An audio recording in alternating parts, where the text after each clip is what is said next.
This channel does not promote any violent, harmful, or illegal activities. All content provided by this channel is meant for an educational purpose only. 5ই অগস্ট বা 36শে জুলাই আমরা নামার আগে আমি একটা ভিডিও করে বের হয়েছিলাম, যে ভিডিওটাতে আমি বলেছিলাম যে যদি আজকে কোনো গণহত্যা হয়, ম্যাসাকার হয়, তাহলে আমাদের সশস্ত্র সংগ্রামের আহ্বান থাকবে। আমরা ফিরে নাও আসতে পারি, আপনারা লড়াই চালিয়ে যাবেন। 29 অক্টোবর 2024 সচিবালয়ে স্বাস্থ্য মন্ত্রণালয়ের সম্মেলন কক্ষে নাসিব হাসান রিয়ান সহ গণ অভ্যুত্থানে নিহত ও আহত সবার স্মরণে দোয়া ও আলোচনা সভায় বিশেষ অতিথির বক্তব্যে সাবেক তথ্য উপদেষ্টা মোহাম্মদ নাহিদ ইসলাম বলেছিলেন, 5ই আগস্ট শেখ হাসিনা সরকার গণহত্যা চালালে এবং বিজয় অর্জন না হলে সশস্ত্র সংগ্রামের ডাক দিতেন। এই সংক্রান্ত ভিডিও বার্তা প্রস্তুত করে রেখেছিলেন। 21 মার্চ 2025 সাবেক উপদেষ্টা আসিফ মাহমুদ সজীব ভূঁইয়া 17 মিনিটের একটি ভিডিও মূলধারার গণমাধ্যমকে সরবরাহ করেন। এতে তাকে বলতে শোনা যায়, 5ই আগস্ট শেখ হাসিনা সরকারের পতন না হলে অস্ত্র তুলে নেয়ার মাধ্যমে সশস্ত্র বিপ্লব পরিকল্পনার ডাক দিতেন। 5 তারিখের মধ্যেই হয়তো হয়ে যাবে। আমাদের তো এমনকি সশস্ত্র অভ্যুত্থানের প্রস্তুতিও ছিল। 5 তারিখ যদি আমরা সফল না হতাম, হয়তো আমরা অস্ত্র তুলে নেওয়ার ঘোষণা দিতাম। এবং নাইট বাই ভিডিও বার তো রেডি রেখেছিল, আমিও কি ঘোষণা দিব সেটাও রেডি ছিল। 2 ছাত্র উপদেষ্টার বক্তব্যে স্পষ্ট, বৈষম্য বিরোধী ছাত্র আন্দোলন শুধু ছাত্রদের মেধার পক্ষে, কোটার বিপক্ষে আন্দোলন ছিল না। এটি ছিল দীর্ঘমেয়াদী, সুচিন্তিত, সুপরিকল্পিতভাবে মেটিকুলাস ডিজাইনে শেখ হাসিনা সরকার হটাও আন্দোলন।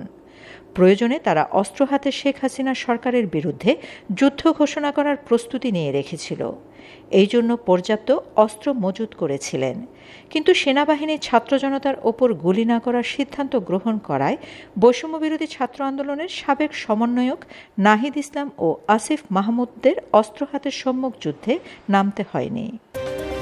ওই ভিডিও বার্তায় সাবেক স্থানীয় সরকার, পল্লী উন্নয়ন ও সমবায় মন্ত্রণালয়ের উপদেষ্টা আসিফ মাহমুদ সজীব ভূঁইয়া বলেছেন, 2024 সালের 1 আগস্ট থেকে ডক্টর মোহাম্মদ ইউনূসের সঙ্গে সরকার গঠন নিয়ে তার কথা চালাচালি শুরু হয় এবং তিনি অন্তর্বর্তীকালীন সরকার প্রধান হওয়ার বিষয়ে সম্মতি দেন।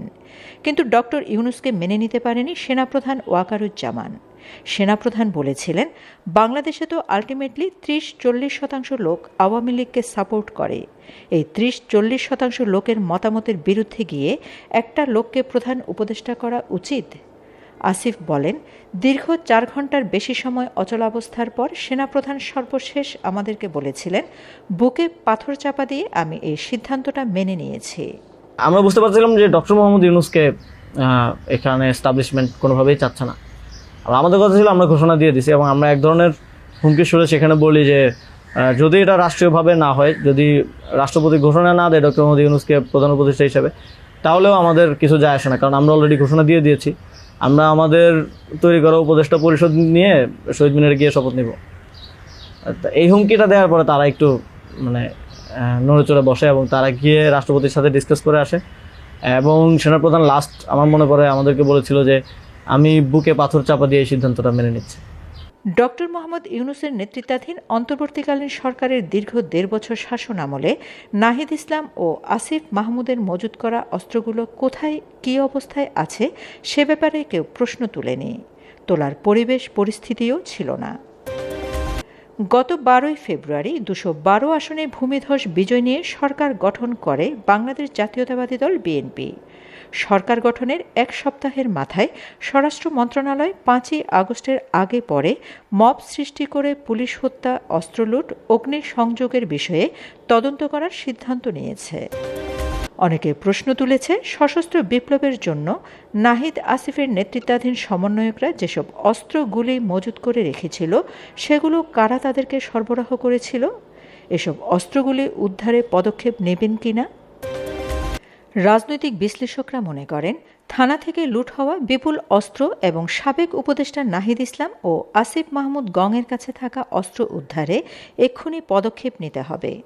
অন্যথায় এইসব অস্ত্রের মাধ্যমে চাঁদাবাজি, মব এবং খুন খারাপের মাধ্যমে আইনশৃঙ্খলা পরিস্থিতির অবনতি ঘটিয়ে সদ্য গঠিত তারেক রহমানের নেতৃত্বাধীন বিএনপি সরকারকে বেকায়দায় ফেলে রাজনৈতিক ফায়দা লুটতে পারে।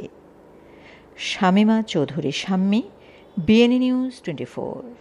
আমার সোনার বাংলা, আমি তোমার